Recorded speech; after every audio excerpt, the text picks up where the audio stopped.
Me 13 prill 1999, forcat serbe kishin rrethuar lagjën e Vatës dhe fshatin Slatin. Me rastin e 27 vjetorit të rënies së dëshmorëve dhe martirëve në fshatin Doganaj, Organizata e Veteranëve të Luftës së UÇK-s Dega në Kaçanik dhe Këshilli Organizues nën përkrahjen e komunës së Kaçanikut organizojnë manifestim përkujtimor. Pas manifestimit përkujtimor, do të bëhet vendosja e luleve në vendin e rënies pranë lapidarit të ngritur, si dhe do të bëhen homazhe në kompleksin memorial te varrezat e dëshmorëve. Pas një breshrie të pamëshirshme granatash, forcat serbe hynë me egërsi, plaçkitën dhe dogjën shtëpit, duke vrarë mizorisht 13 shqiptar të paarmatosur dhe të pafajshëm.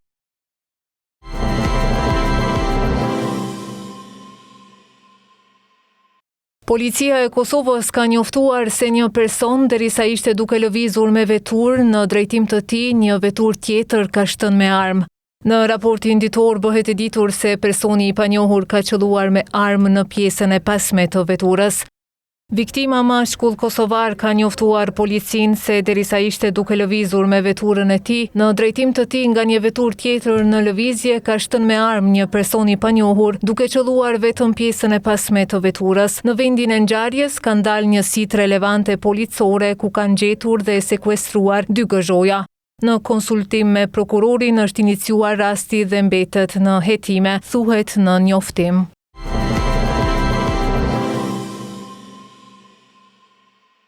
Ministria e Industrisë, Ndërmarrësisë dhe Tregtisë ka publikuar çmimet maksimale të lejuara për derivatet e naftës për datën 13 prill 2026. Sipas vendimit të fundit, çmimi maksimal i naftës është caktuar në €1.84 për litër, ndërkohë benzina do të tregtohet deri në €1.44 për litër, teksa çmimi maksimal i gazit është përcaktuar në €0.89 për litër.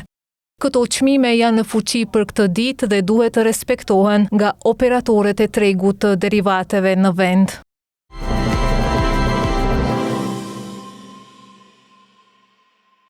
Peter Magyar, lideri i Tiza Parti, ka njoftuar përmes një postimi në rrjetet sociale se ka marrë një telefonat urimi nga kryeministri aktual Viktor Orban pas fitores së tij në zgjedhjet parlamentare të vitit 2026 në Hungari.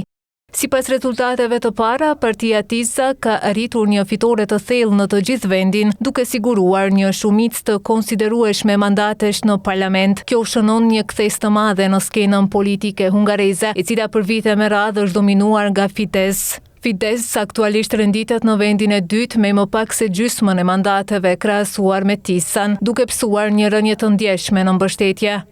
Zgjedhjet e këtij viti konsiderohen ndër më të rëndësishmet në historinë moderne të Hungarisë, pasi mund të shënojnë fundin e një epoke të gjatë të udhëhequr nga Orban dhe hapjen e një kapitulli të ri politik në vend.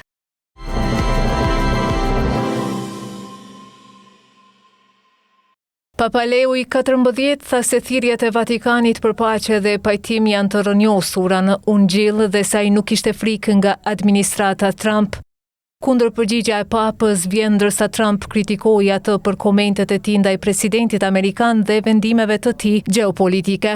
Të vendos mesazhin tim në të njëjtin plan me atë që presidenti është përpjekur të bëjë këtu, mendoj se është mos kuptimi i mesazhit të Ungjillit, tha Leo. Dhe më vjen keq ta dëgjoj këtë, por do të vazhdoj me atë që besoj se është misioni i kishës në botën e sotme, shtoi Papa.